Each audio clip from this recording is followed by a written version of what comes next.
brought in. Thank you.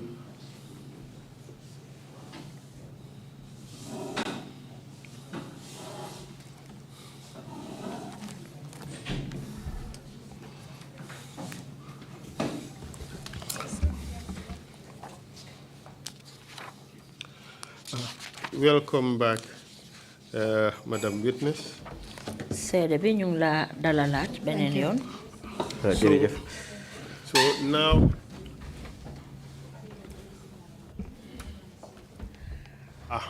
yes, the broadcast, the QTV, are they ready?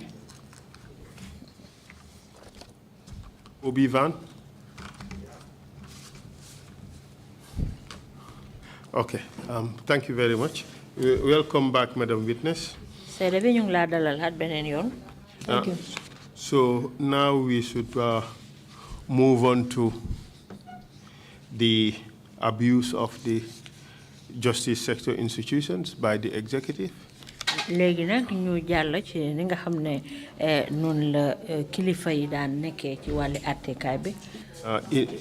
particular, the use of the Ministry of Justice to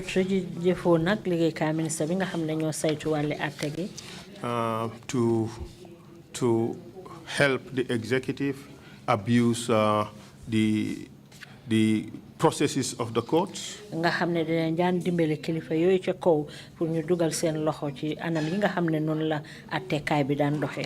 The interferences in the judiciary.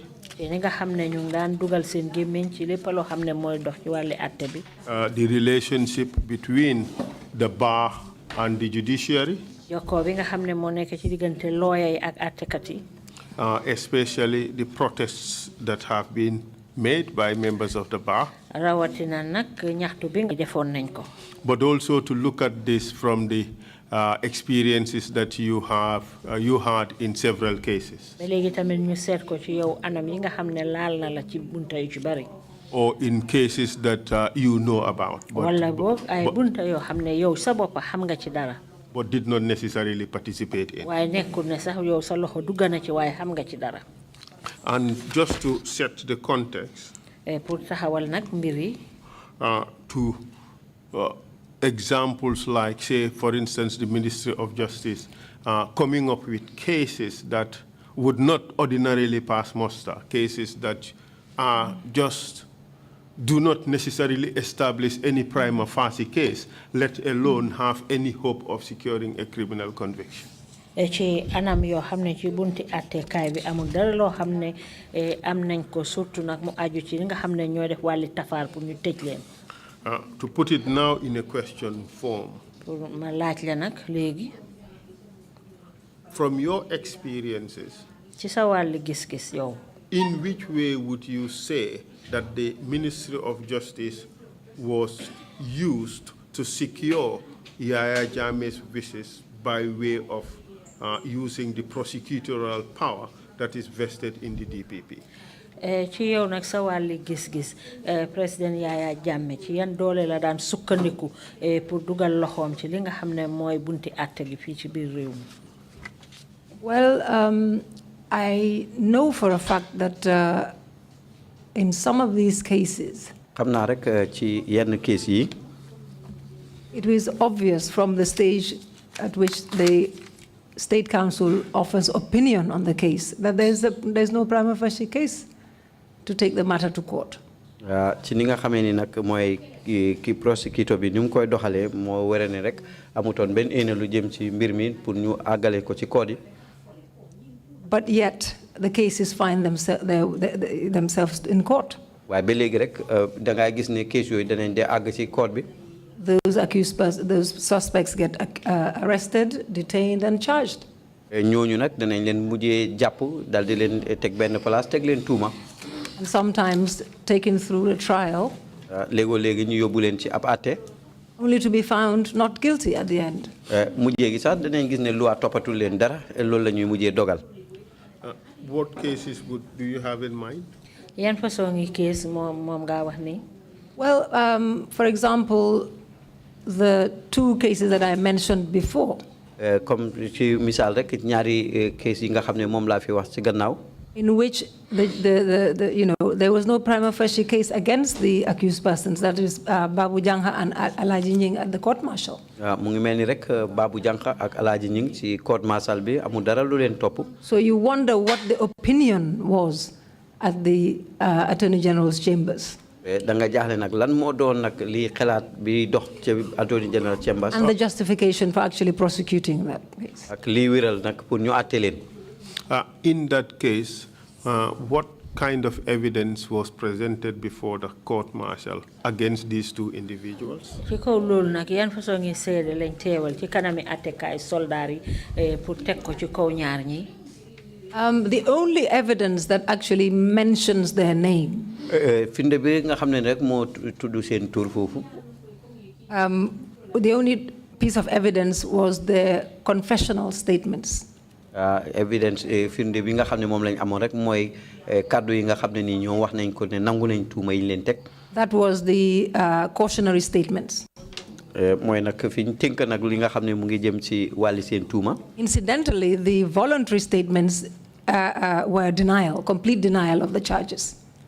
Li nga xam ne nag mooy bunta bu njëkk ci tuuma yooyu liñ ko bindee moom nag yooyu yëpp weddi na li nga xam ne mu ngi jëm ci liñ leen teg tuuma. Those are the statements that they made voluntarily, with the charge put to them. They denied the charges. Tuuma weddi nañ nag tuuma yi nga xam ne nii moom lañ leen teg. But when the confessions were sought to be tendered, I objected because they didn't comply with the judge's rules. They didn't comply with the procedures that the police should have followed before taking the confessions. Bi nga xamee ne ñu ngi waroon a tëddal nag kàddu yi nga xam ne nii moom lañ jëlee ci ñoom ne nangu nañ liñ leen teg mu ne moom nag bañoon na ndax loolu dëppawut ak sarta yi nga xam ne nii moom la ñu teg ci mbiri àtte boobu. For example, in one of them, there was no independent witness. Ci misaal kenn ci ñoom amutoon kenn koo xam ne nii seedeeb sago moo fa nekkoon di independent witness. When I looked at it, I kind of thought that was their luck. Bi ma gisee nag daare bi ci laa kontaan ne daal loolu xëy na seen chance la. And for the other one, I believe another omission also, another lapse in the procedure of taking the statement. Ci beneen bi tamit am na beneen rëq-rëq mu ngi aju ci wàlli ni ñu doon jëlee nag ay kàddoom. I believe it was the jurat, absence of the jurat. Loolu nag dëddu That means that if somebody makes a statement in the local language, if it is recorded, you have to say that it has been read over and they accept it. The illiteracy protection. The illiteracy, yeah, exactly. Loolu nag mooy firnde bi nga xamee mooy boromam ci làkk lim nampala bu waxee ci niñ ko sottande ko. We would come to how the judges dealt with that. Yes. Dinañ ñëw ci naka la attekat yi jëflante ak mbir moomu. But you raised the issue of the opinion of the Ministry of Justice. Wax nga lu aju nag ci mbiri xalaati liggéeykaay ministre bi saytu atte bi. Are you suggesting, therefore, ci kaw loolu ndax da nga xalaat ne that the AG chambers ought to have known at first brush that there was no case against these individuals? ne AG chambers ca njëlbeen waroon nañoo xam ne amul benn case boo xam ne dinañ leen ko toppee ñooñu. Well, I'm not suggesting, I'm saying that they ought to, because they're lawyers like myself. But I also know that they had challenges. They had difficulties, shall I say, which former Solicitor General enumerated, I believe, from the perspective of somebody who had been there all his practice. And sometimes, well, we understand that sometimes an opinion is given that there is no case. But yet, yet that would be overruled by the DPP, for example. And we have seen that example in the Babu Jangha scenario. There's also Hamadi Sow's case also. That happened also. In fact, in Hamadi Sow's case, they had come to court on several occasions, said that they were going to withdraw the matter, but they never did. About 2 years, I think. génne tuuma yi nga xam ne moom lañ ko teg waaye nag defu ñoon ko. So let's go Going back. yes. Let's go back to the Babu Janka case. ñu dellu gannaaw ci mbiri Babu Janka. How was the matter disposed of in view of the defects that you were able to identify on those cautionary statements? Naka lañ daxee mbiri ci gannaaw boo xam ne sukkandiku nga ci rëxa-rëxa yooyu nga xam ne moo faaxee ko ci laajte yi nga xam ne moom lañ ko doon laaj muy tontu. I will take both cases together. Together, okay, proceed. For different reasons, during the voir dire, the statements were rejected. ci naajël ñaari yëpp ci yenn jamono nag li nga xam ne nii mooy seen i kàddoo yi bindoon loolu dañ ko mujjoon dàq. Leaving zero evidence against them. te itamit nag gis ne amatuñ benn firnde si seen kaw. We have not even come to the point of prima facie case. accès guñ sax ci prima facie case bi. Yet the General Court Martial convicted them. ba léegi rek code martial bi dal dina leen teg daan. Of concealment of treason. ne dañ noppee woon loo xam ne mu ngi jëm ci wàllu suufu nguur. And sentenced them to 10 years each. te itamit tëj leen lu dem si fukki at kenn ku ne. yow Mike lead counsel. Let's try to understand this. What was the initial charge in these two cases? They were charged among the big group, but the two were my clients, concealment of treason. ñoom nag dañ leen caajoon ci groupe gu mag waaye ñoom ñaari kiliyaanam yi liñ leen tuumaaloon moo nekk ne dañ noppee woon mu xutoo goo xam ne mu ngi jëm ci wàllu suufu nguur. So the initial charge was concealment of treason. Two counts, yeah. And they were convicted for concealment of treason, even though there was no admitted evidence against them. Mo melni lañ leen tuumaal yoon daf leen daan ci ne dañ yëgoon li nga xam ne mu ngi xew ci wàlli suufu nguur ba pare waxuñu ko digal nag amuñ yeneeni bunta ci ñoom waaye bunta bi moom ci la leen yoon daan. No other witness mentioned their name even. amul beneen seede sax boo xam ne tudd na seen. That is why I said zero evidence. moo tax ma ne daal amatuñ benn firnde seen kaw. I mean, that is a serious travesty of justice. Was the matter appealed? loolu nag yaa teggi luwaa bu métti la ndax d'appelaat nañ ko. Yes, we filed appeals. waaw daldi woon nañu bind nag benn d'appel. We couldn't get anywhere. mënuñoo na mujjee fenn. Because the record of proceedings were required. ndax li nga xam ne mooy tëddali ni nga xam ne mooy jëm si wàllu doxali ni code bi sàkku woon nañ ko. And we couldn't get the clerks to bring it forward. tey mënuñoo na gis clerk yi pour indi ko. Counsel, don't ask me one thing after another. And one of my senior counsels in the case once said to me, Nene, why can't you leave this case? Leave there to drop the appeal. But that has serious constitutional implications, because here is a person who is being denied justice. The person is being denied access to the courts because appeal through the record, and there is no record. loolu na dafa mel ni yaaxal na nit ki li nga xam ne moo di yelle fam ci wàlli àtte ci yooni dëgg boo xam ne moom lañ ko war a jox ndaxte nit ki doo ko mën a àtte ci yoon te amuloo li nga xam ne moo di record si aju ci wàlli mbiram. We wrote to the court martial. We did everything we could to have the records, but they were never forthcoming. bind nañ ci côté soldat yi bind nañ lu ne rek pour rek waaye mujjewu daal sottal. That is really serious. I agree entirely. And the Hamidou Sow case, what was the situation? You said the state promised consistently that they were going to withdraw this case. Yes. And 2 years down the line, what happened? When they didn't, they began prosecution of the matter, called witnesses, and eventually it took many years. In fact, the others had settled for their fate, having been convicted at the court martial and in the other case, and he went on going to court until, I believe, 7 years, 4 months, 4 months before judgment was delivered. It went through many judges. Suffered enormous delays. Court yu bari tardé yu bari lu dem ci juroom ñaari at ba mu jégi dal ñu daldi agalé. Enormous delays. 7.5 years of pre-trial detention. In fact, yeah, sorry. juróom-ñaari at ak dara yoo xam ne ñu ngi ci mbiram te atteeguñ ko. In fact, after the conviction, he was convicted, and the sentence was 7 years, 6 months. mujjee gi sax de atte nañ ko tëj ko nag juróom-ñaari at ak juróom-benni weer. He had done 7 years, 4 months. def na juróom-ñaari at ak ñeenti weer. And he's my kal, sow and jam. So I said, Hamadi, go lie down for 2 months and you're out. Go drink some sow and you're out. The relief in his, on his face that, okay, I'm convicted, but I'm getting out in 2 months. So the sentence was 7 years, 6 months, and he had already served 7 years, minus time served, yeah.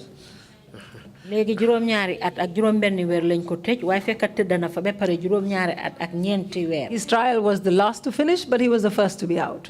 Atem nag mooy bi mujjee waaye nag moo mujj njëkk a génn tamit. Last in, first out. Yes. He joked and said to me, at least I was getting out every so often, coming to court for fresh air. But it's not funny, but sometimes you have to make light of such.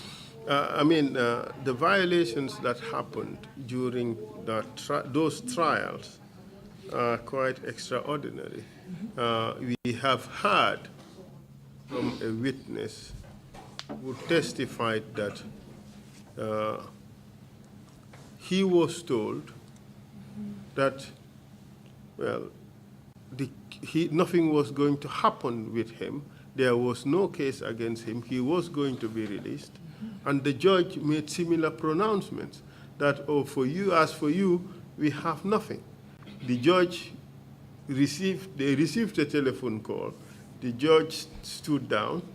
They resumed, and he was sentenced to 25 years in prison.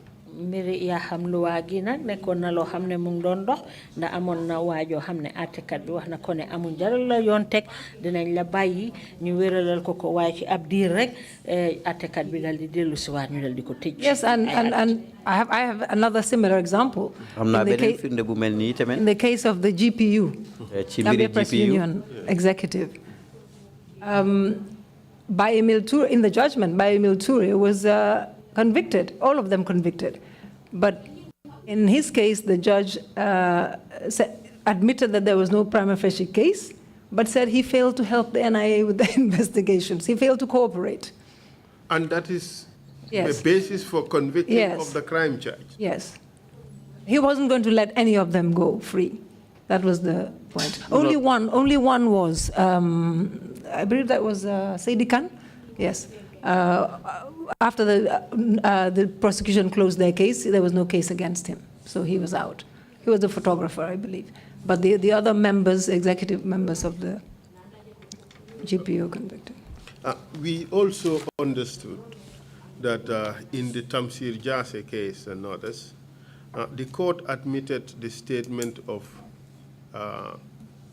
Aliu Job, as evidence after it conceded that it was obtained involuntarily.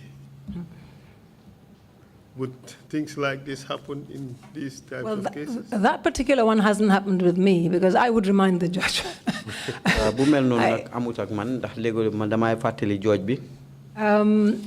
My experience. In fact, Amnesty International they have it captured here, and it says Amnesty International had similar concerns during the course of the Treason trial when one of the accused, Ali Job, made a statement to the investigation panel during the pre-trial detention, claiming that another defendant, Tamsir Jase, had aided and escorted Nur Cham, prompting Jase's arrest.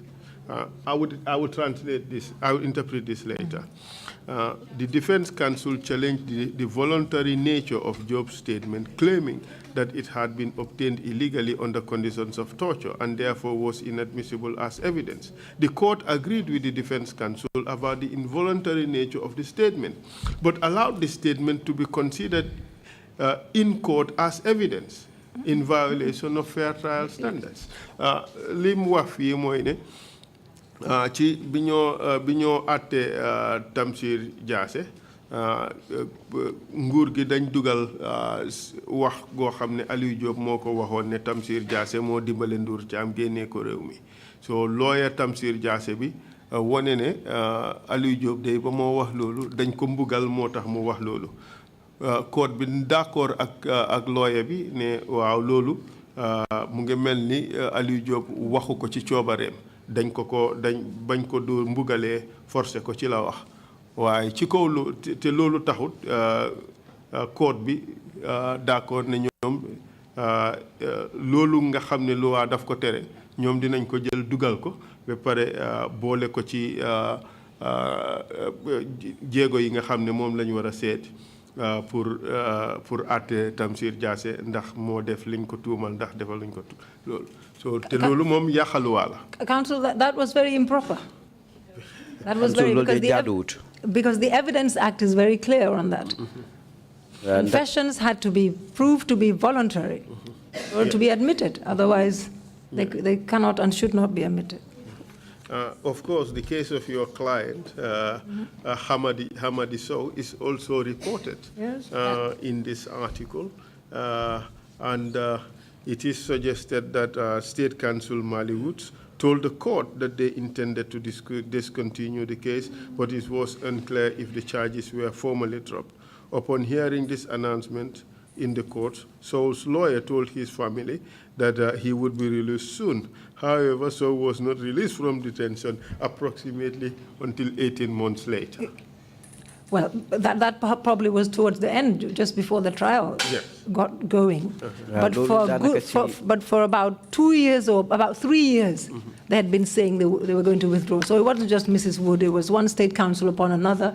And you got the feeling that they were getting instructions to go ahead with this prosecution, even though they didn't believe. I know Mrs. Wood didn't believe in that prosecution. She didn't tell me, but I knew she did not. She had to. We have received evidence from Solicitor General Tambedu. Sorry, from Marena. That in a lot of these things, the DPP received direct instructions from the President or through the Attorney General. Or the President. And that the considerations were politics instead of law. Do you have any reason to suggest, to believe that that may not be the case? No, I don't have any reason. I mean, it could very well have been. Okay. Mr. Marina has been in that chambers all his practice. Mr. Marina legal practice, so chambers I would trust his opinion. So let's talk about the independence of the judiciary. During the Jammeh era.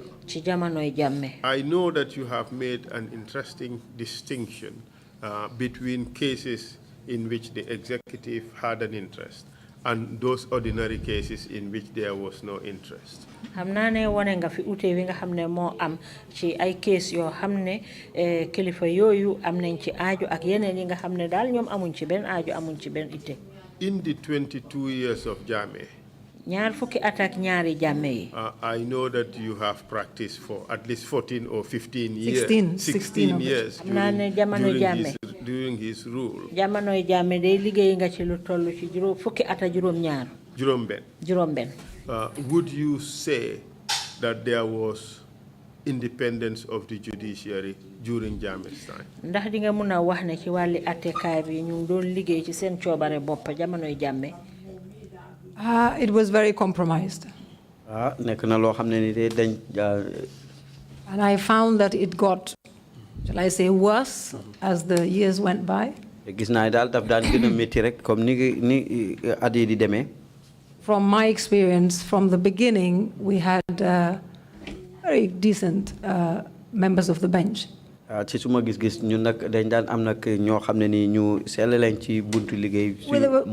a few exceptions. But as time went on, particularly around the 2006, waaye nag li waxtu di demee depuis ci jamono atum 2006. We were very lucky, I believe, ñu am chance lañ. to have certain judges who were within the jurisdiction, as alluded to by my colleagues who had testified before. Sorry.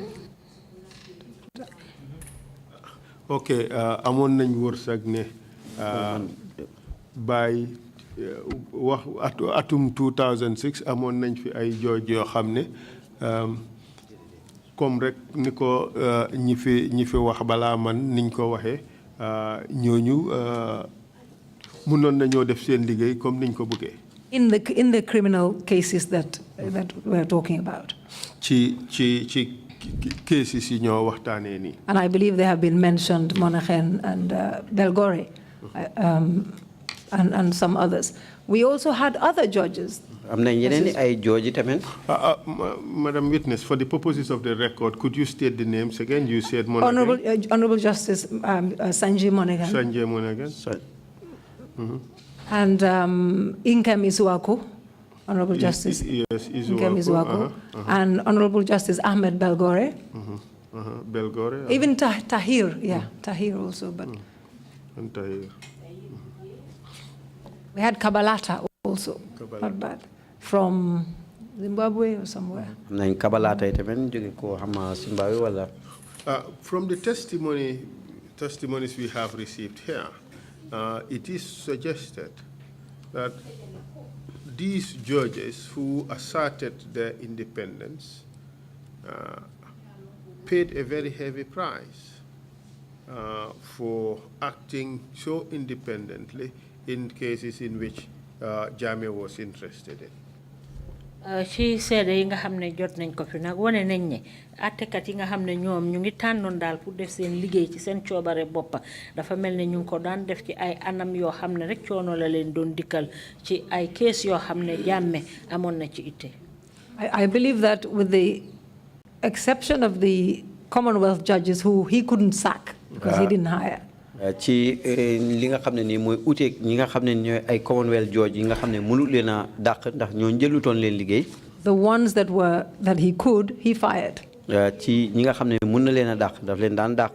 And I don't think it was necessarily only in criminal cases. There were a few civil cases in which that interest was there, and judges would be, nekku rek ci leyo yoo xam ne nii leyo yi tefaar la waaye nag ci yoo xam ne sax yu civil la. There was a security of tenure, not really.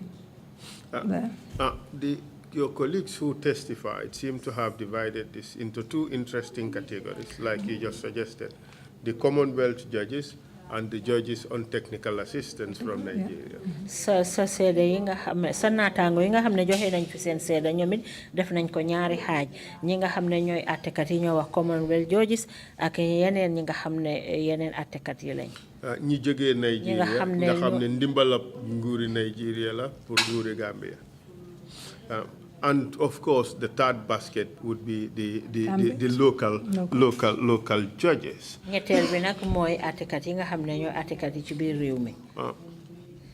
What seems to be clear here, and confirm it for me, if you agree, is that for Commonwealth judges, they would refuse to renew their contracts when the contracts expired. Pour leeralal ma rek mbir yi mel na ni ñi nga xam ne ñooy Commonwealth judges ñoom dañoo bañ a beesalaat contract yi leen jox bu fekkee ne seen waxtu passé na. Yes, because my understanding is that it is a request from the Gambia government to the Commonwealth, and that is how the judges come. So if you no longer desire somebody's services, you can say at the end of it that I don't wish to renew. So they had to leave at the end of their tenure. Ci suma gis-gis sàkkuteeg nguuri Gambia la ci kaw loolu nag bu fekkee tamit nag aynatu loolu daal pour ñu jox la ndimbal boobaa rek boromam mun naa noppaleku gannaaw bu seen diir jeexee. We have heard that this refusal to extend contracts affected Justice Sanjay Monaghan, Isuaku, and Chauhan. dégg nañ ne nag li ñoo bañ pour yokk seen contract yooyu jamono bu mu jeexee laal na ñi nga xam ne ñoom la lim seen tournée. Yes, and I stand to be corrected if my memory serves me right. Was he not even declared persona non grata? Chauhan. Chauhan sax mu fekkee ne fàttewuma dafa mel ni dañ ko génne woon. So he was not pleased. He was asked to leave the country apparently within a short time, short period 48 of time, hours 48 or something hours, like that, yes. So that amounts to being declared persona non grata. That's right. Yes. We also heard that the Nigerian judges who were on technical assistance from Nigeria were in fact more compliant to the wishes of the executive than the Commonwealth judges who, by reason of the type of contracts they had, asserted more independence. That is right. dégg nañ nag ne ñi nga xam ne ñoom la fi waa Nigeria yi ebal ñuy ay attekat yoo xam ne dañ leen indi ci biir réew mi pour ñu dimbale réew mi ñoom ñooy ñi nga xam ne daal ñoo doon gën a ànd ak kilifa yi liñ leen doon sant ñu di ko def ci niñ ko buggee ute nag ak Commonwealth judge yi nga xam ne ñoom contrat ga leen fi indi woon. That is right, Council, and that is demonstrated. loolu dëgg la te ndax loolu wane woon nañ ko. The way they conducted the cases that were assigned to them, these cases. ci anam gi nga xam ne noonu lañ daan doxalee case yi nga xam ne ni ñoom lañ leen jox. Causing counsel a lot of distress and frustration. daal indi métti ak naxaru lu bari ci biir court bi. Sorry for putting you on the spot on that, but can you expand on that by giving us examples of instances where you or some of your colleagues are affected? dañ ñu mën a gën a leeralal nag ay misaal yoo xam ne duñ ñu ko mën a jox ci ay anam yoo xam ne laal na la wala laal na sa ay naataango. I can cite the GPU case. mën naa wane sax lu jëm ci GPU case su may commencé. I can give also many examples, but the 2016 protests group, that group. Yes, please go 4 ahead. groups. The GPU case. Very GPU bi.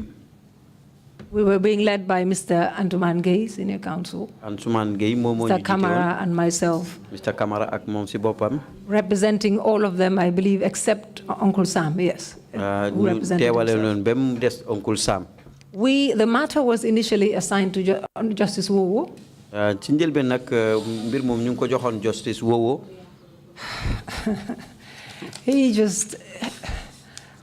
We were frustrated with him. From the beginning, you just knew that this is leading to conviction. He would be very intolerant towards counsel. He would overrule every objection. Sometimes without even hearing it till the end. And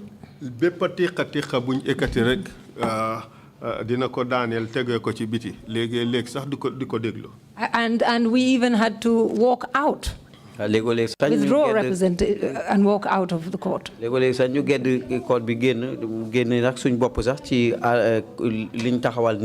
He insisted that all the witnesses were going to give evidence in camera. Despite there were only 3, mind you. There were only 3 witnesses. But only one was listed as an NIA officer who we took first, was the first witness to testify, because they would normally come and say they're NIA officer, they don't want to be identified, and it will be conducted in chambers.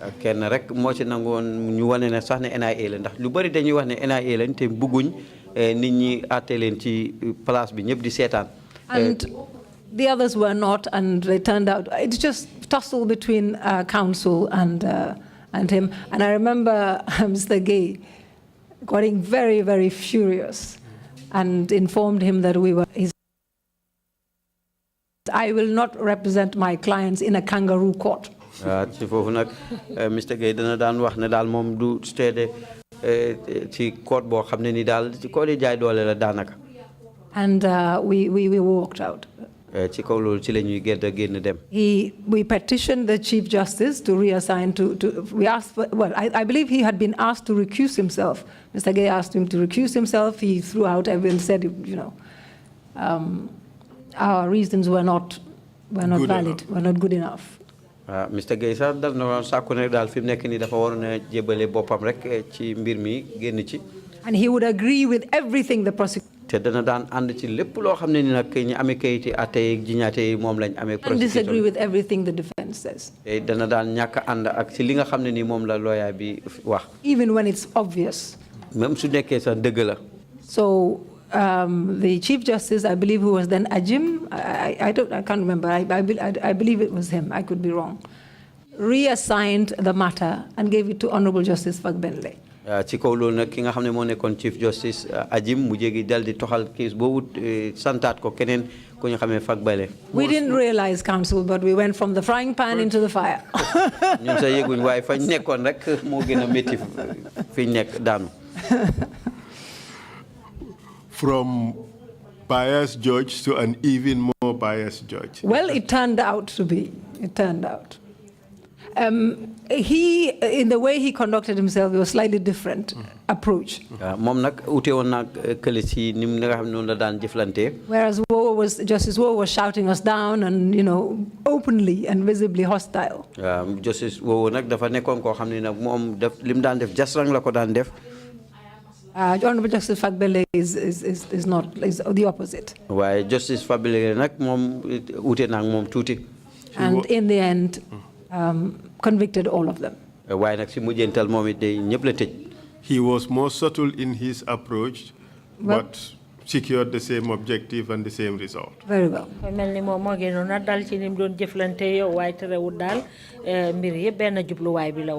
In your view, why do you think these judges were more compliant? I just want to add that he sent all of them to jail for 2 years, including the Sarah Tajabi, who was breastfeeding a baby at the time. Lima ci bëgg yok rek mo nek ne ñom ñëpp la tëj ñaari ati kaso bokk na sax di Sarah Tajabi mo xamne bo mu ngi nampal ben xalé bu ndaw. Did he take consideration of the fact that she was breastfeeding? Mom ndax bayyi won na xel nak ne Sarah ta mom mu ngi don nampal. And that he had to take extraordinary measures because of the baby? Ña dafa am yeneen I jéego yo xamne mom la wara jël ci mbiram di xalé bobu muy nampal. Yes, he was, because most of the time the baby was in court. And when he cries, he has to be given to the mother. Console him. So, and it was after the conviction, it was drawn to his attention. And provisions of the law that said that she should not be sent to jail, because sending her to jail tantamount to sending the child to jail as well. Did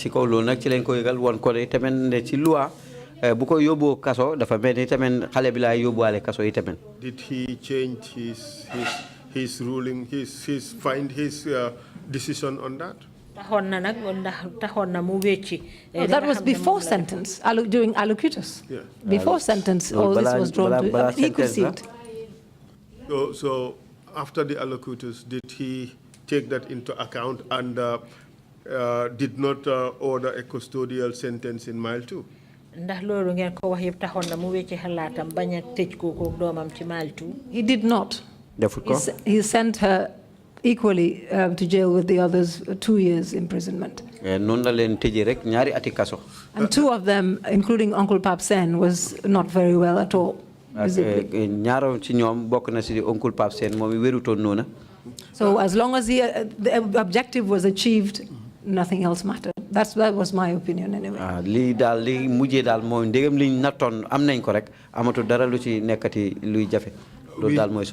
We have also seen that happen to baby Aisha. Yep. And her mother, for those who were arrested and detained with regards to the 2016. They were represented by the flag also, yeah. Serious violations. We have learned that these Nigerian judges were in fact called mercenary judges.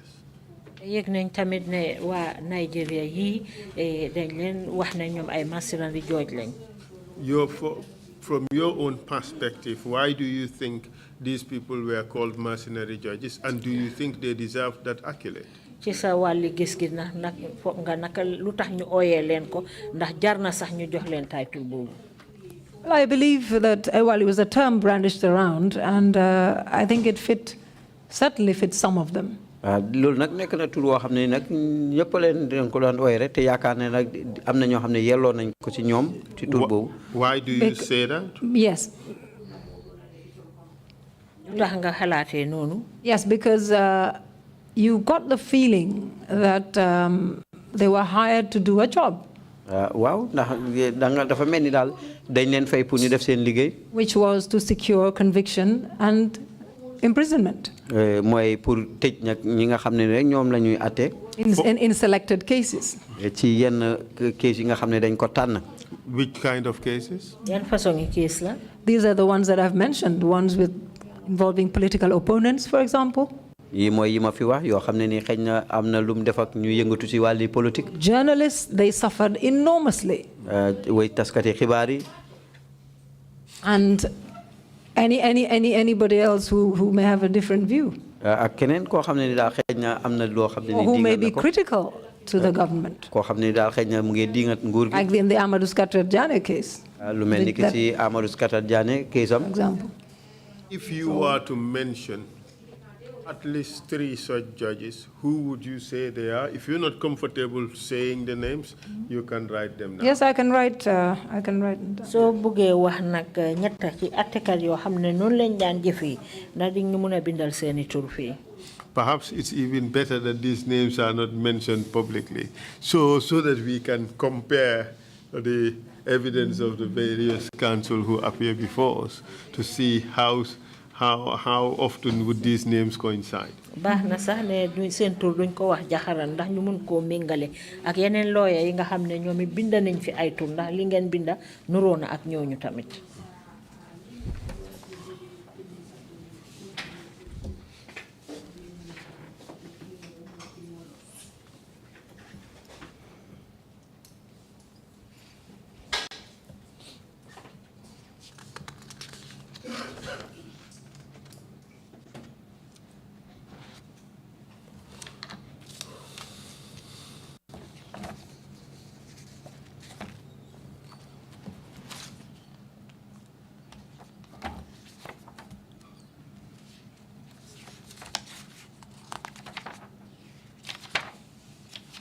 To name a few. Yes. mooy tudd rek But néew. of course, these judges are quite a few. All right, quite a few. Could I label it compliant judges or mercenary judges? What would you? I'll leave prefer? it to you, counsel. Thank you. I'll say compliant / mercenary judges. ndax mun naa leen a tuddee ay jooj yoo xam ne dañ leen daan jàppale wala ñoo xam ne dañ leen di fay pour ñu def seen liggéey. But of course, these judges would not have been able to do all the bad things that they did without any assistance. Who would you say were enablers of these terrible violations that were committed against those Gambians who had cases in which Yahya Jammeh was interested in? I'll give you back the list, and you could write the names if you have any opinion that certain individuals fell within that category. In particular, those who were administrators of justice. dëgg la de jooju yi nag ñoom duñ doon mun a def seen liggéey yu bon yi ñu doon def te amut ku leen jàppale ñan nga mun a lim nag ci ñi nga xam ne ñu ngi leen doon jàppale ci jëf yi nga xam ne moom lañ doon def nii dinaa la delloowaat kayit bi nga tànnal ma ci ñooñu. Yes, well, you hear rumors, but I don't want to. I don't want to speculate. I don't have any personal knowledge. da nga daan dégg ay waxi ngunu ci biir rek waaye nag bëgguma wax nag yu mel noonu. Of who interfered with the judges. I don't have. ñoo daan dugal seen loxo ci mbiri jooji li. But definitely I know there was interference. waaye nag xam naa ne daal am na dugal loxo boo xam ne ni nekkoon na. And sometimes you get the feeling that they were working together with the prosecutors. léegi sax da ngay foy na dañ daan jàppalante ak prosecutor yi in order to secure conviction. pour rek mun But I don't have any personal boromam knowledge to be able to name anybody. waaye nag ama nag ci xam-xam pour na tudd kenn. But the interference with the process also extended to harassment of defense lawyers. Have you had any such experience? li nga xam ne mooy dugal seen loxo ci wàlli atte gi dem na ba ci ñenn ñi nga xam ne ñoo di attekat yi ndax yow am na dara loo xam ne laal na la ci yow. Amazingly, I count myself lucky. The most I have had is being followed. déedéet léegi de li ma ci gën a lii rek moo nekk ne daal am naa chance kanaa kañ yenn yi ñu di ma stop rek. Sometimes you'd be driving at certain, and you know when you're being followed. léegi daal ngay dawal sax xam yëg ne daal ñu ngi la topp. This happened on occasions. lii am na ci yenn jamono yoo xam ne. I didn't worry too much about it. I just took precautions and made sure I know where to go and when to go where. duma daan jaaxal nag waaye danaa daan jël fàggandeku rek pour xam na fan laay dem ak naka laay demee. Personally, I have not encountered, apart from the hostility as you try to do your job. su mooyee jafe-jafe yi nga xam ne nii moom ngay jànkuwante bu fekkee yaa ngi def sa liggéey. And the constraints, but personally, I've been fortunate. ak tëq-tëqi waaye daal nekk naa koo xam ne nii ku am sens la ne ñu jàpp ma. How about threats or intimidation? naka ay tiital wala ay mbugal yoo xam ne ñu la ko doon toppee. Not directly. déedéet nekkut loo xam ne ñëw na si. Not directly. Some people will let you know that they know about you and they're watching, but not directly. I don't take notice of threats. So I didn't take them seriously. I just carried on to do my job. duma ko daan fulal dama daan continuer rek def suma liggéey. You have done quite a good list of interesting and difficult cases. Perhaps I should just let you comment on some of them, and in particular the Lamin Tunkara Kanyiba Kanyi case. We've talked about the Mariam Dentin case, but some of these other cases that you have done, could you kindly comment on them and talk about some of the rather unusual things that happened in some of those cases? Okay, just briefly on the Lamin Tunkara one. ci gàttal rek lu aju ci mbiri Lamin Tunkara. It demonstrates how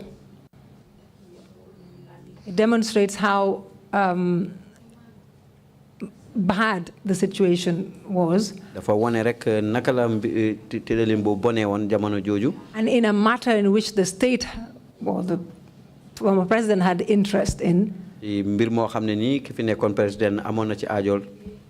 There were very similar things that happened, like disappearances. nduroo nag yi nga xam ne ni amoon na fi rek mel ni riiral nit ñi. So was arrest. arrest jàppam. Detention. téem. Disappearance. ak riiral. And I found cover up. And cover up. I was going to come to that. nëbbatu bi tamit. And cover up. After he was removed from there, they initially said he escaped. You wonder how anyone can escape police custody. And the matter wasn't even investigated. And for the record, the evidence presented before this commission is that he was released.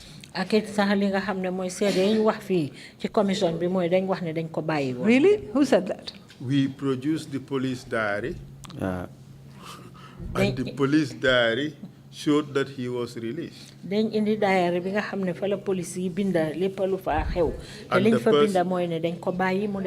the person who did the release testified before this commission, Lamin Cham. Did he say that he was released? Yeah. Did he give the date of the release? Yes. Which was? 25th day of March. We even produced the letters that you sent. After he got bail, I saw him. That was when they said, well, no, we have to wait for the superior officers to come. mooy biñ waxee ne dañ war a xaar ba kilifa yi ñëw. He certainly wasn't released. moom nag bàyyiwuñu ko. And in the end, mujjental gi.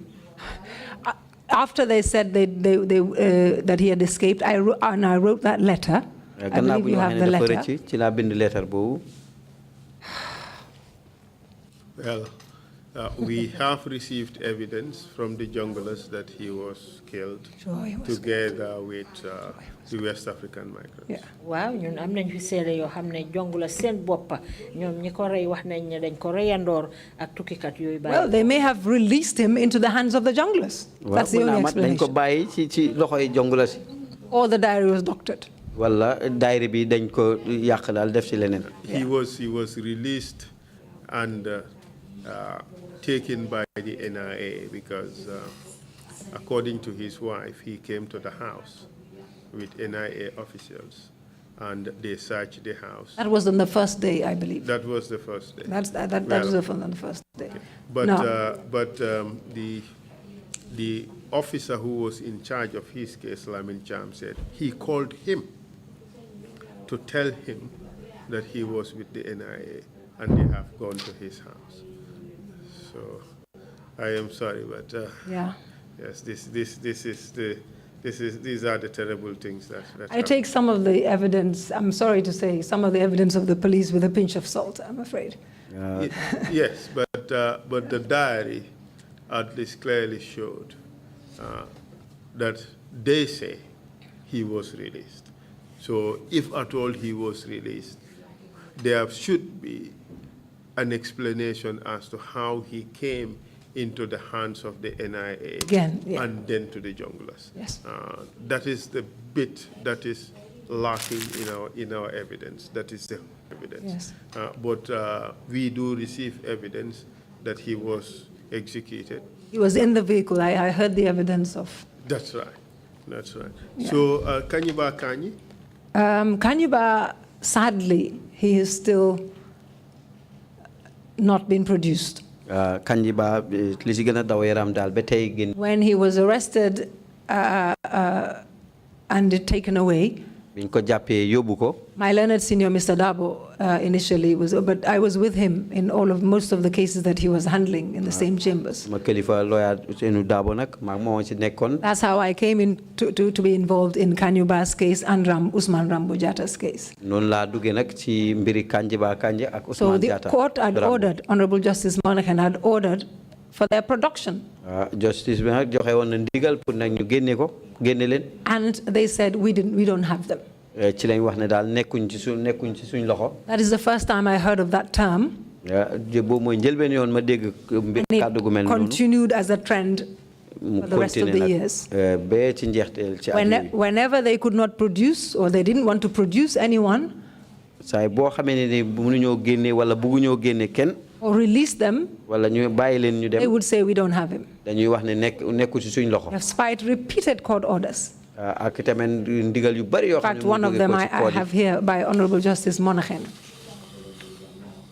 So I was hoping that the TRRC would bring a witness would come forward and explain what happened to Kanyiba Kani. But we haven't been that lucky yet, I understand. But Usman Rambo Jatta, after almost 2 years, a year and a half or so, he was found somewhere by Amnesty International and he was released. Usman Jatta Rambo na mujegi ci ñaari at ak dara gis nañ ko fenn. But not after being searched for in every police station. And they kept moving him. Na bo xamé ni ñu ko doon ut ci police station yu bari. Usman Rambo Jatta was lucky. At least he is alive. Yes. Usman Rambo Jatta mom amna wërsak de ndax mu ngi dunda ba légui. With regards to Kanyiba, the only information we have is that on a particular date he was removed from Mile 2 prisons. Aju ci Kanyiba nak mom xibaar giñ joté ci mbiram rek moy amna bés bo xamné day génné won nañ ko Mile 2 prison. By state security agents. Té ñi nga xamné ñoo amé wali karange nguur gi ñoko fa. And he has not been seen since. Té depuis bobañ ko génné gisatuñ ko. That was since 2000. It's since September 2006. Depuis September 2006 we have talked about Bailo and others who were detained incommunicado for over 2 years. You have also talked about the case of Mariam Denton. I just wanted to make a correction with Mariam Denton's case. Yes. She was not prosecuted. Yes. Because I think I heard that she was acquitted and discharged.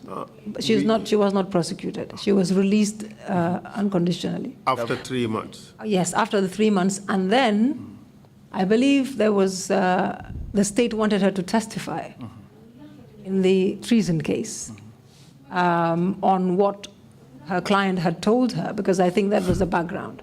And I remember the lawyers, female lawyers, protesting that this is communication that was privileged between a lawyer and client. That was Tamsir Jase. How could anyone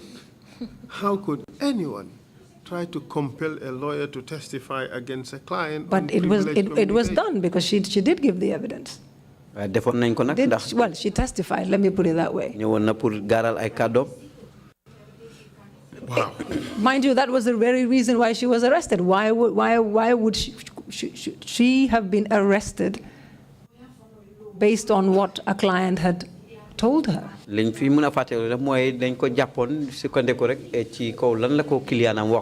when the client was arrested and was being questioned, mentioned that he mentioned to her, something like that anyway. But that was privileged. Indeed. Well, also that was the officially announced or given reason.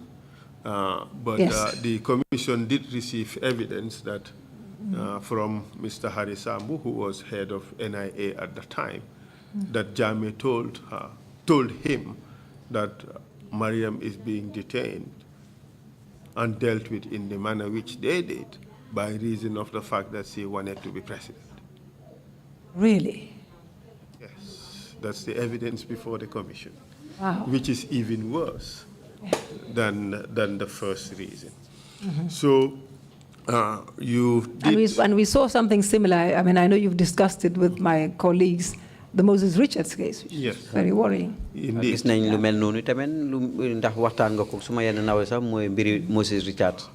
And from the list of other cases that you have in your statement, it appears that the government had in the law books legislation that enabled them to do some of these crazy prosecutions, witch hunt prosecutions, just to satisfy the wishes of the executive. In your experience, which of these laws would you say they have used to really prosecute people? Sorry. Go ahead. Okay. Let me malapato lol.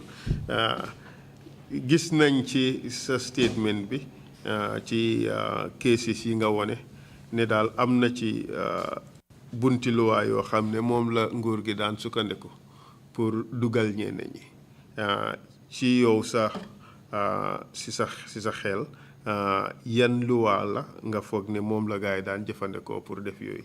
I think the most abused was false information, giving false information to a public officer. Bi nga xamne ni mom lañ gënon na xëtt nak moy biñ tek ne moy wax nak lo xamne ni du deug. And here I have two examples. Te fi na amna fi ñaari firnde. The case of IGP and Nana Maketa. Ci mbiri IGP ak Nana Maketa. 2011, he was a Daily Observer. Sports editor or something. 2011, a journalist. Daily Observer.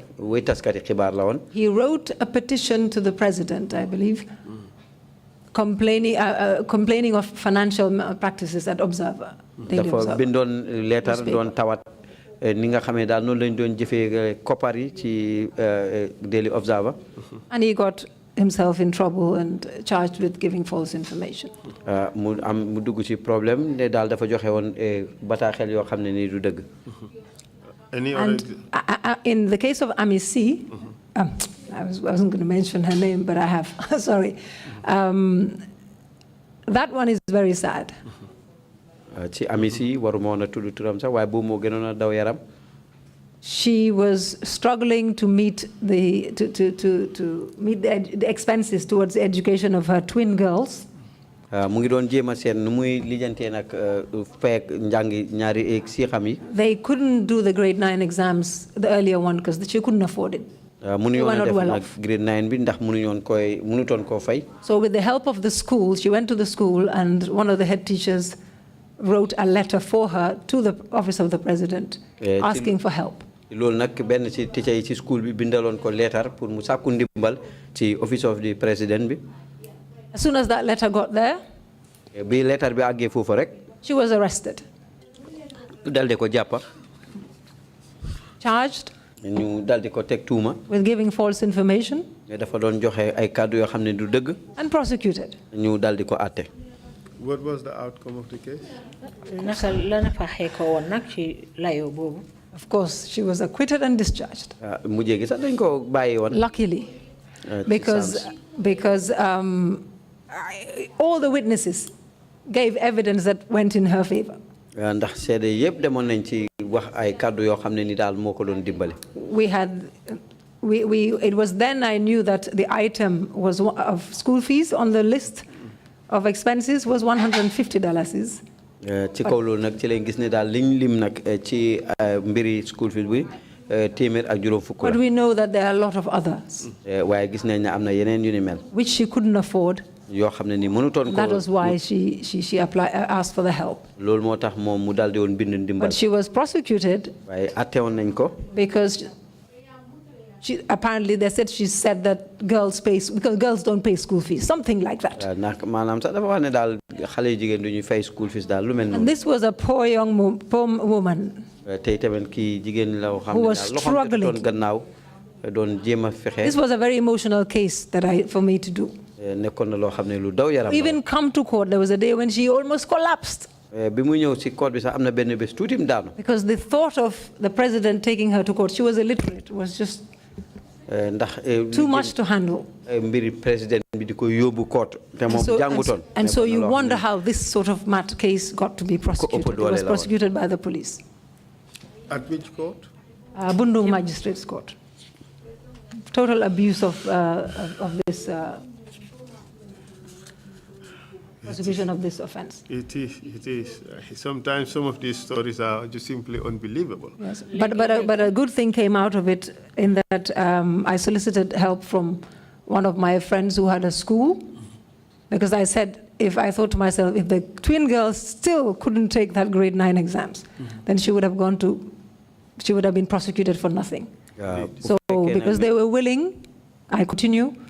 Edward Cisse, that was Worldsley School, primary school, accepted them, and they passed with flying colors the following year. Fantastic. And they went on. So at least that good news came out of the misery that their mother was put through. Well deserved, for that Yes. matter. We do understand that the issue of false information, the lawyers were able to find a loophole in the law. That the law was giving false information to a public servant. Yes. And once that loophole was discovered, it was to the displeasure of the president, and something was done to plug that loophole. Could you tell us about it? Yes, unfortunately, for these two, they came after it was plugged. After the loophole was plugged. Yeah. And but that is true. I didn't have a case before, but I had the two afterwards. Okay. And I could see that, because we had to try to find every single hole in the prosecution's case, because we knew that everything else was against us. And by everything else being against you, you're referring to the prosecutors, yes, looking for conviction, yes, and not looking to applying the law. Yes. And then you have the judges. Some judges who are very willing to oblige. Yes. Terrible situation. Okay. And in this particular instance, the law was amended to say public officer. Public official. Official, yeah. And thereby including all sorts of cases of alleged false information given to President Jan. Yeah. Wow. Many people, particularly civil servants and others who petitioned, landed themselves in court ñu bari being charged di ay with nit this. ñoo xam ne ni daal dinañu bind ay tawat dañuy mujjee ci court bi. And what other law was used? ban loi lañ jëfoowaat. The economic crimes causing financial loss to the government. Yes, to the state. Economic crimes di kasara. And here I will cite Pasala Jeng's case. Bii nag bokk na ci di Mayor, ci Pasala Jeng. former mayor of Banjul. doon borom dëkk Banjul. Frivolous charges. Ay charge yu bari. 6 or 7, I think. Abuse of office, neglect of duty, economic crime, I mean, the works, for things that weren't even worth it. And Not returning per diems when in fact the evidence shows that he was the only person who had returned per diems after a trip was cancelled. Things like that, really. And It's unnecessary. He was acquitted and discharged by Justice Monaghan. And in your view, what motivated these charges? I believe it was political. And Because he was an independent candidate for Banjul, and he won. Yaakaar naa daal lii mu ñu ko ajoon rek. And as a Banjulian myself, I know that efforts were made to take him over to the ruling party, but he insisted on.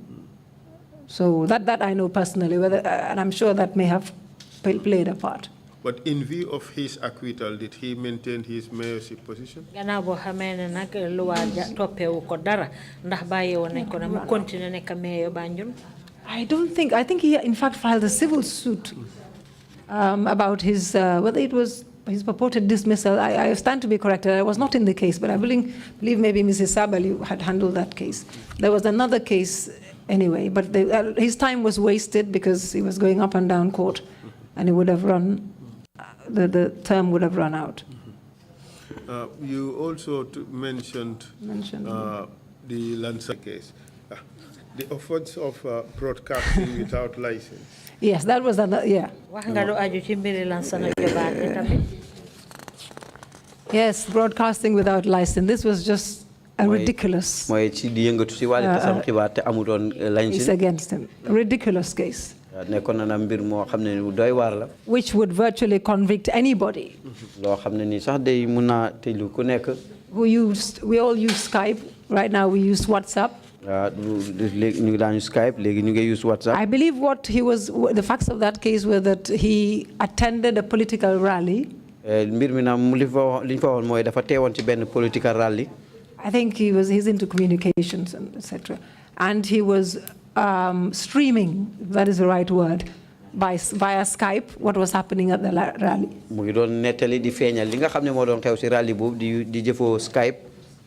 And he was charged, arrested, convicted, and sentenced to a fine which he had to pay pending his appeal. He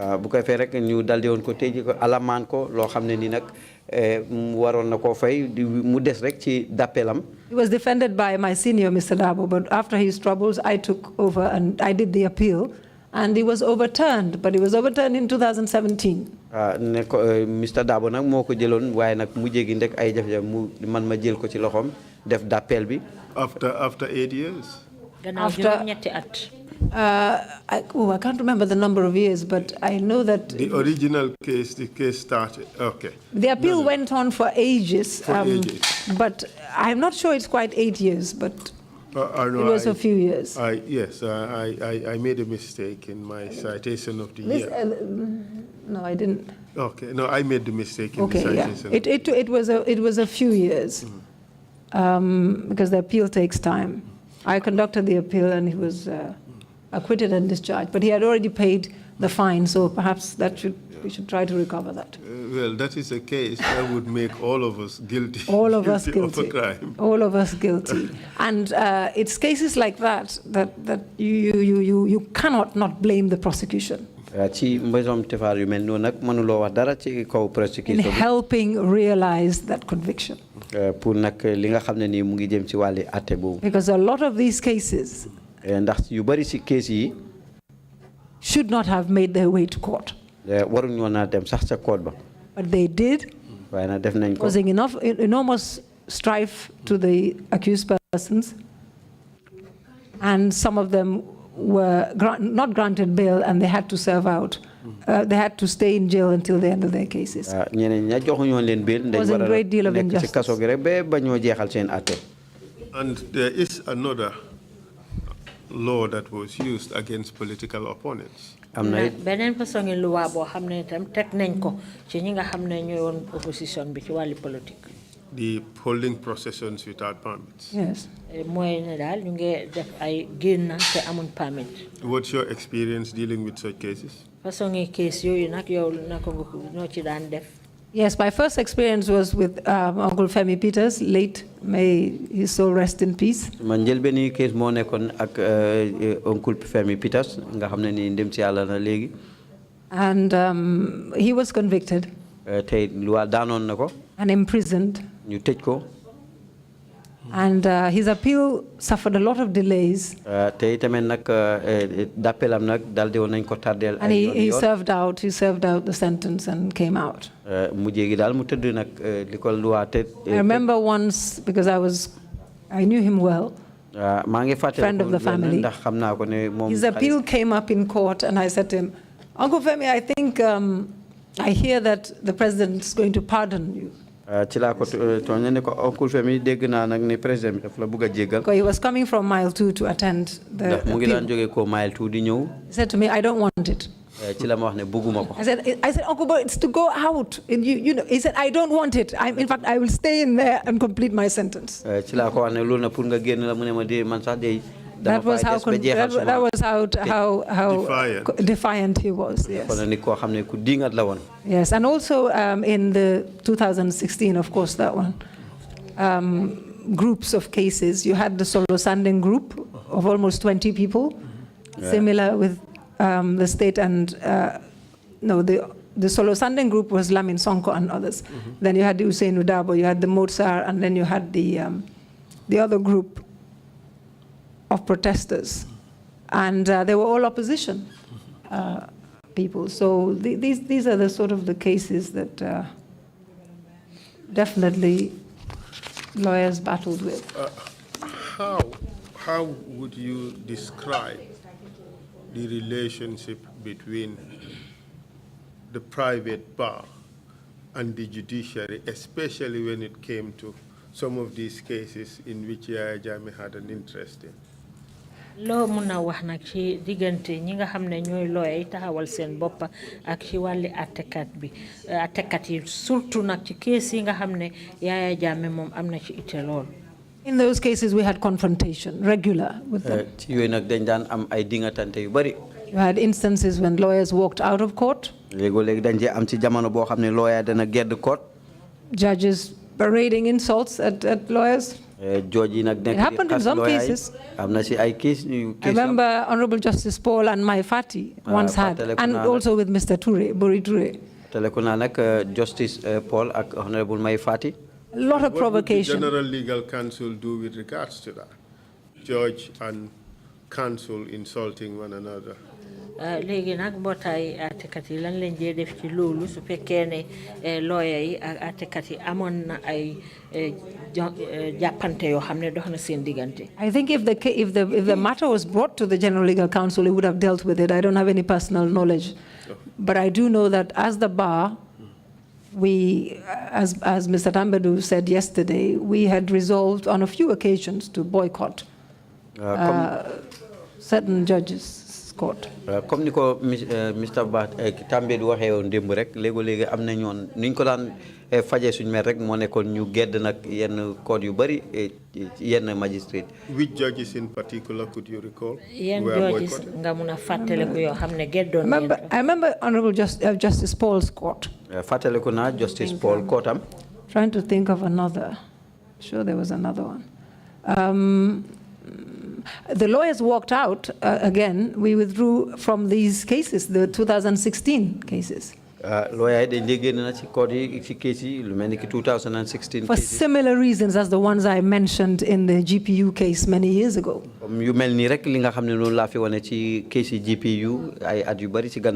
I believe it was Justice Dada who convicted. That was one of the cases. Justice Dada bokk na ci ñi nga xamne ni ki nga xamne mo tejon nak it was made impossible for defense counsel to continue to be in that trial. Jafe woon na nag pour lawyer yi nga xamne ñoo leen doon taxawal continuer ci layo bobu. And they all also didn't participate in that trial, and so paved the way for the judge to do exactly what she wanted. Tamit nak nekkuñu woon nag di continuer bu ko defee nag may nag judge bi mu bugg def li mu bëggoon def. And after all these hurdles, defense lawyers are able to make some good headway. We understand oftentimes the government refused to implement orders that were made against it. What do you say to that? ak yu bari yi yëpp nga xam ne mu ngi doon am léegi-léeg nag ñi nga xam ne ñoo di nguur gi dinañ daan bañ dogal atte yi nga xam ne moom lañ atte loo mun a wax ci loolu. Refusal to comply with orders. Oh, God. That was very frequent. Loolu na nekk na loo xam ne ni toujours la. From the grant of bail. Ci buñ joxee bail. Sometimes even after bail has been granted, they would refuse to. Citing one reason or another. Mainly the police and the NIA, in fact, also, and the prisons. Give us examples of a case. I don't want to go back to my senior's case, but there's one there.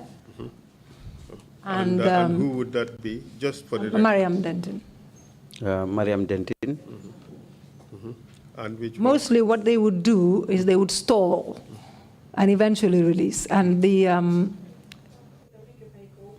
2016 protesters. 2016 protesters in the ñaxtukat yoyu. We have heard of Baba Job's case, oh, yes. who had completed his term and still they wouldn't release him.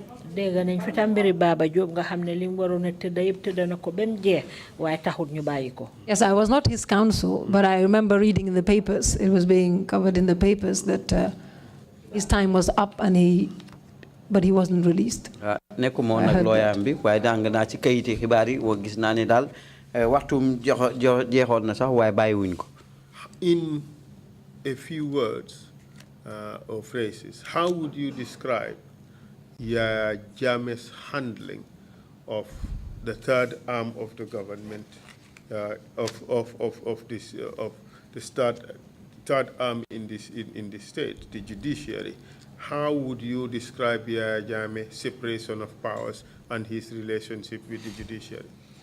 Kàddu yu gàtt naka nga mun a wax ne Yahya Jammeh noonu la mel ci anam yi nga xam ne noonu la daan jëflante ak ñetteeli banxaas bi nga xam ne moom la réew mi doon doxee muy bunti àtte bi jokkoo Yahya Jammeh ak ñoom naka la meloon ci sa gis-gis. He certainly ensured that there was no separation of powers between the executive and the judiciary. Lim njëkk a gis moo nekk ne daal amul benn wecce wala boog séddoo.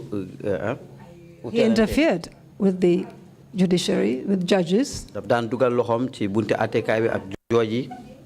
my belief. Thank you very much. I have no further questions. Thank you for being so helpful. Thank you very much, Counsel, and thank you, Madam Cham, for a very brilliant testimony. Jërëjëf Counsel, jërëjëf Madam Cham ci seede yu am solo yi nga xam ne def nga ko fii nii. In your last response to Counsel's question, would you say that the judiciary did not have any alternative at all to all the shenanigans that Jammeh was going through? I would have thought that they could do something about it. I wouldn't tell you what they could have done to resist the actions of President Jammeh. But would that be a position that the judiciary didn't have any alternative but to comply? ci tontu yi mujj yi nga xam ne moom nga tontu council bi lim la doon laaj li ma la bëgg a laaj mooy ndax ñi nga xam ne ñoo nekk ci wàlli atte bi amuñ woon beneen pexe boo xam ne mënoon nañ koo jël ci président Jammeh lim daan dugal gémmiñam saa yu nekk rek ci atte yi ñoo def ndax amuñ woon benn pexe lu dul rek ànd ak moom ci lim bugga. I suppose, I can't speak for them, but I do know that for those who were involved, those that he dealt with, they were fine. Mënuma wax nag ci seen tur. Those who were doing his bidding. waaye nag ñi nga xam ne ni daal ñoom ñoo daan ñim jëflante daal ñoom seen affaire mu ngi tàlli woon na. The others, ñeneen ñi. I can say turned a blind eye. ñeneen ñi daal ñoom dañ ko dumóoyu woon. I didn't see any solidarity gisuma nag benn kóllëre boo xam ne façon nañ ko. between them, as long as what I saw was each for themselves. ci seen diggante kenn ku nekk ak boppam laa gisoon. And mostly the Gambian judges were not handling these cases. si bëri nag ate kay Gambien yi daal nekku ñoon di jëf nag ate case yi. They went on with what they doing their job with what cases came before them. dañ daan continuer di def case yi nga xam ne ni ñoom lañ daan tëddal seen ron. And while the others carried on doing the bidding. ñeneen ñi nag continuer rek di def nag li nga xam ne ni moom la li nguur gi soxla. That is one of the things I wanted to speak about in my final statements. That we need to be a collective. ci suma kàddu yu mujj. We need to be a collective. If you're only going to deal with what affects you. dañ war a jàppalante rek bu fekkee ne yow yaa ngi jëflante li nga xam ne nii mooy sa wàll. What affects your colleague might affect you tomorrow. li nga xam ne ni dal na sa morom mën na laa dal ëllëg. So, but basically, I don't know what they could have done, but each was for themselves. And I know that many of the Gambian judges didn't even want these cases coming near them. And were relieved that they were given to non-Gambians. Because they may not be able to resist. They may not have been able to resist. That's just my opinion because I've spoken to some of them. During that time. Splendid. Hold on to your points. I want to hear a lot from you.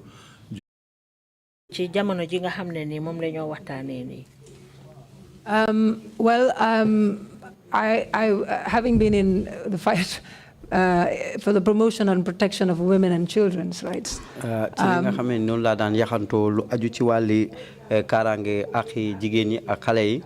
I was also the former president of FLAG, Female Lawyers Association.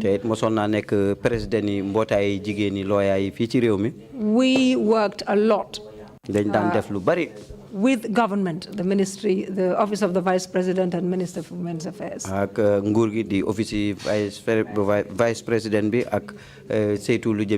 Dr. Aissatou Sedi. For the promotion and protection of these rights.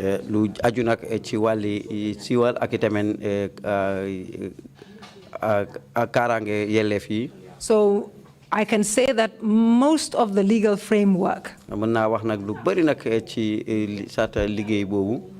had been put in place, such as the Children's Act 2005, Women's Act 2010, Sexual Offences Act,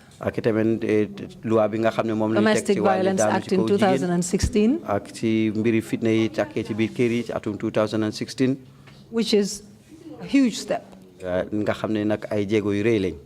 And then it came to implementation. Because you can have beautiful laws, and if you don't implement them, they're of no use to the people. So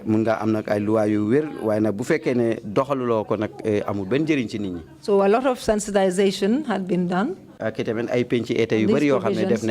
particularly on the sexual violence, which repealed the provisions in the criminal code and put all the sexual offenses together. But more needs to be done.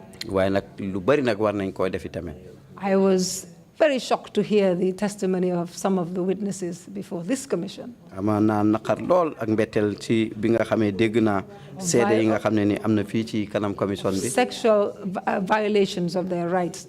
Ci lo xamné ni nak xëtt nañ seen yelef ci mbir sey etc. Moy daanu ci kaw jigen forcé ko By sey the neex na xari. presidency, allegations. Ak tamen ci tuuma yi nga xamné ni ñu ko tek nak ci buntu presidency. But the problem we have in this area, waaye nag fan jafe-jafe bi ñu am ci as fan well as bi in domestic violence, ak tamen sax finne yi nga xam ne am ci kër yi is that people hesitate to come forward. nit ñi dañuy bañ a ñëw di feeñal seen bopp. That's why I was very, very happy, and I would encourage women to come forward. li moo tax ma kontaanoon trop te tamen nag xirtu tamen ne pour jigéen ñi ñëw. When these rights, these human rights that they are violated. ci jamono bi nga xamee ne seen yelleef yi. So more work needs to be done, because if the cases don't come to us, kon nag liggéey bu bari lañ war a def ndax bu fekkee ne mbir yi ñëw ci ñun. we cannot help. duñ ci mën a am benn ndimbal I bu ci wonder. I wonder. I mean, I almost understand why the persons who gave evidence before the commission, I believe Tufa and others, didn't come to us at the time it happened. jaaxle naa nag ñi nga xam ne ñëw nañ fii teel di fi wax ay seeni sende. But I understand. I understand. waaye nag am naa dalin déggin boo xam ne nii. So implementation of it, enjoyment of the rights.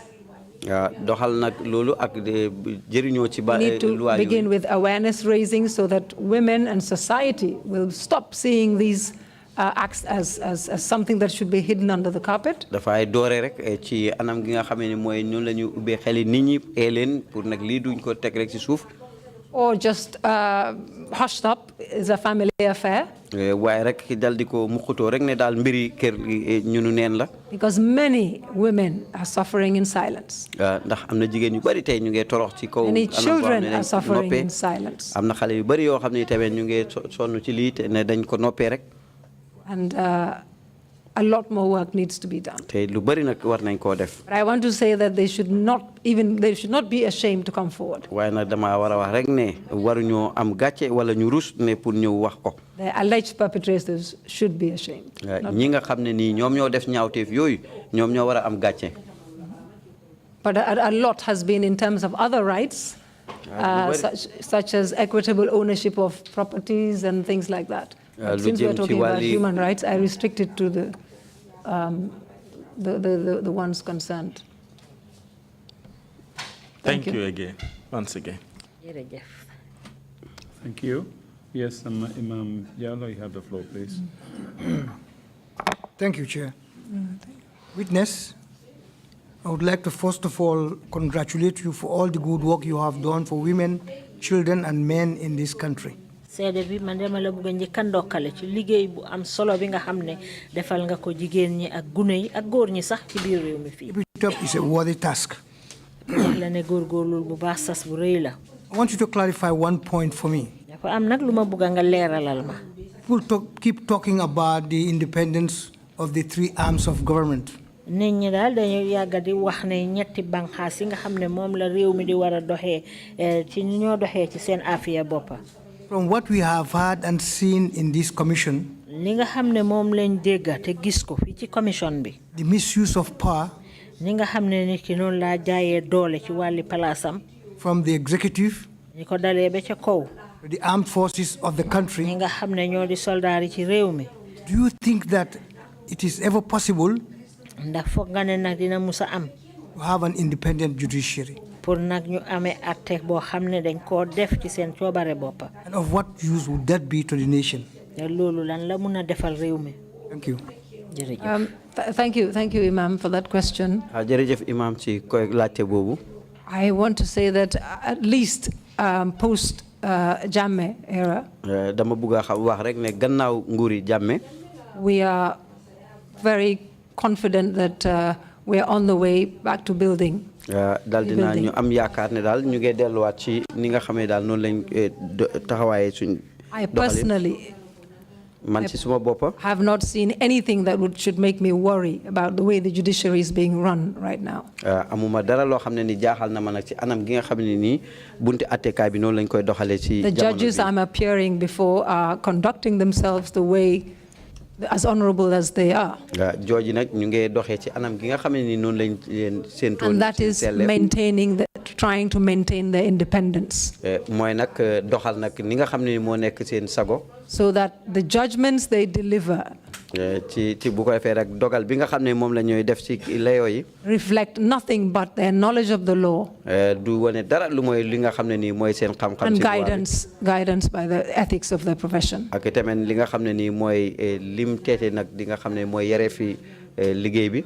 Yes, I can see why Imam is worried from what we came out of. gis naa nag li jaaxal Imam ndek fi ñu jógee ko. We now have almost 100% Gambian lawyers, judges and magistrates on the bench. am nañ nag lu dem si xaaji téeméer bu nekk téeméer yëpp ci lawyer yi Gambia ak ay attekat. And I believe one of my colleagues said it. Being Gambian on the bench is very important. You care about what happens to your people in the country. You will face people in this country. You will empathize. You will understand the cultures. You work better. And we have seen that already in many judgments that have been delivered since 2017, and that we can see a great deal of independence. And we hope it will continue. We hope we will never get to a point again where the executive, the president, or whoever is acting on his behalf will pick up the phone just like that and order for prosecutions and convictions and imprisonments. Yeah. Thank you. Does that answer all of it? Thank you. Thank you very much, Ms. Cham. If you have any concluding remarks, I think indicated you might, please proceed to make them now. Yes, I'll just make them briefly. First of all, Mr. Chair, I want to appreciate the Commission. Yourself and your fellow commissioners. My senior lead counsel and his team. And your entire staff. This is the second time I'm coming here and I've been accorded the due respect and been really taken care of. I want to appreciate your sterling work. Without this commission, most of what we know will not be known, particularly by the ordinary citizens of this country. There were only speculations. And people dismissed, such as lawyers like ourselves and victims. Dismissed as opposition, or you don't like the government. But much of what we had said and experienced has been shown to be true by these testimonies before this commission. I just want to say that I urge this government to implement every single recommendation that will come out of this commission. Because you are the best, in the best position to make recommendations, having heard all the evidence that you have over the past few years. It is the last hope for many victims. And their fear every day is that it is all going to come to naught. Zero. I don't believe that. But I can understand them. So we are relying on this commission to make the appropriate recommendations. We know you will. To ensure that never again Gambians would be put through what we have been. Now, I also want to talk about the way forward a bit. I will not repeat everything that has been said by my colleagues, but I want to buttress the need for nation building. It is not just the government that needs to build the nation. It begins with us, the Gambians, and people living in this country. And we have to think, as I said, Chairman, as a collective, as one body. If everybody's out for their interest and what is good for them alone, we will never build this nation. We need to do it together. We need to do it honestly, sincerely, and we have to have each other's back, so that we are happy for our fellow Gambians when they have something new, good, and we are sad for them when they don't. I say that because we had been divided. And I am ashamed to say that some people used to be happy that other people are suffering as victims of Yaya Jammeh. But we saw that in the end, he had touched everybody. So we should be very careful and condemn where we need to condemn, regardless of who the offender is, whether our relative, whether our friend, whether the same tribe. We should condemn what is wrong, no matter who it happens to. That way, when it happens to us, other people will condemn it. I heard of a short story by one of Jammeh's former people, former friends or associates or whatever, when he was in mile 2, and he got all his rights violated. And he said to one of my clients, my client explained it to me that, this is what the lawyers meant when they talk about human rights. So I leave that at that. And so we need to build strong institutions. An institution like National Agency for Legal Aid. You'll permit me to just say a little bit about this institution. This institution was set up by the government in 2008. Just as a symbol, I think. Because we had to report outside the Gambia on what we have done to bring access to justice to indigent people. But it is not resourced at all. And so it could not benefit adequately those who most needed it, particularly during this time. Because it's subvented by government through the Ministry of Justice. Technically speaking, we're all lawyers, but they are adversaries.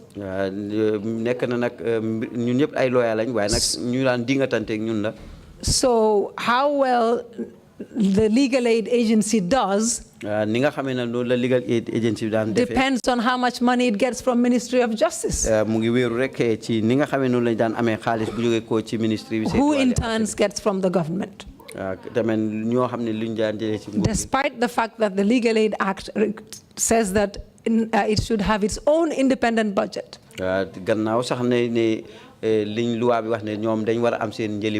It still has not.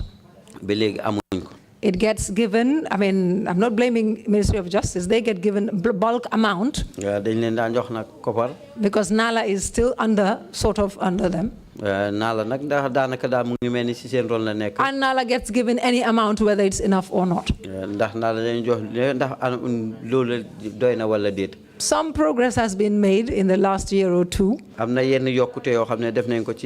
more needs to be done. Because this institution is the hope for many Gambians who would come would be affected by the law, and they would need representation, and they cannot afford. So it's important that I say that. And also, I want to recognize institutions that have accompanied human rights defenders in this country. Many have, but just to single out a few. Institutions such as Amnesty International. Their call for action did a lot for victims. Did a lot to put pressure on the government to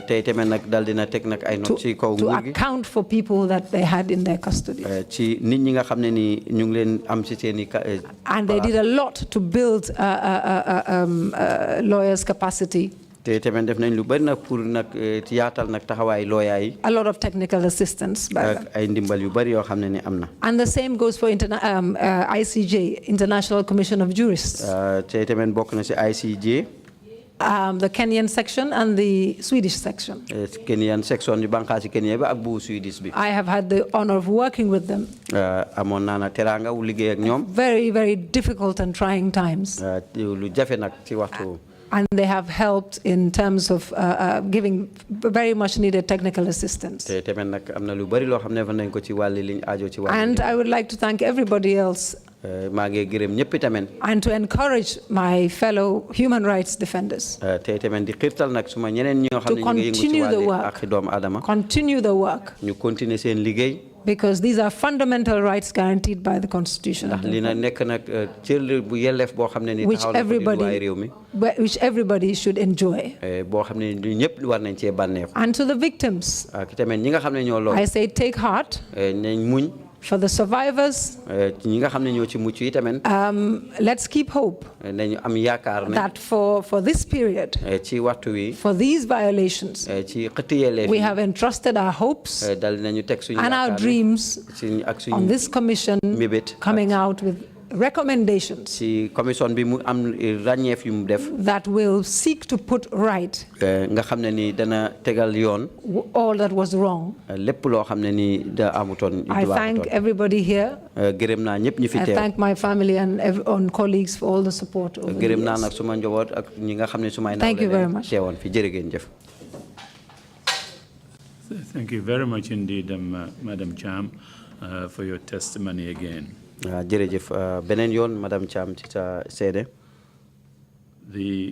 concluding remarks are very, very, very good, excellent, and we are going to take careful note of these points that you raised.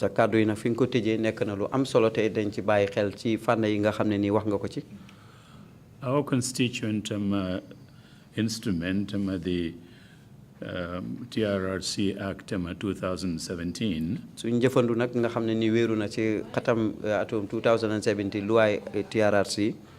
mandates us, among other things, to create a historical record of abuses and violations that occurred in this country for 22 years. We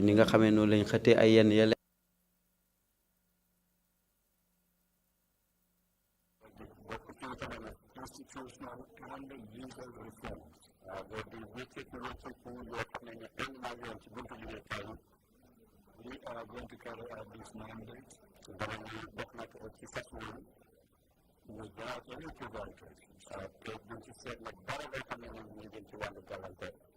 And we are determined not to see our mantra never again. ni mu ngi jëm ci wàlli gàllankoor. And we are determined to see our mantra never again taken to its conclusion. te itamit ay na am nañu ay na pour gis ne itamit lii nga xam ne mooy suñu bàkku ne never again ne bu mu fi amaat mu dox. We thank you for your wise words. gërëm nañ la bu baax ci sa kàddu yu sell yi le. And you to all Gambians. ak itamit nag li nga sas doomi Gambien yépp. And thank you again for your testimony. jërëjëfaat rek ci say kàddu ni nga ko fi teewale. We appreciate it very much. doyloo nañ ko bu baax a baax.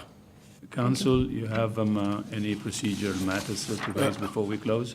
Yes, Mr. Chair, we have this document from Ms. Cham, the list of compliant or / mercenary judges. If accepted, it should be Exhibit 215. The request is granted, Council. Thank you very much, Mr. Chair. Yeah. Thank you. Sorry, Commissioner Kai, you want the floor? Sorry. What's the request now? Mr. Chair, I have another witness waiting for after lunch. Oh, I see. Okay, good. Thank you very much. So we're not closing the date at this moment. I cannot disappoint the chair. Bravo.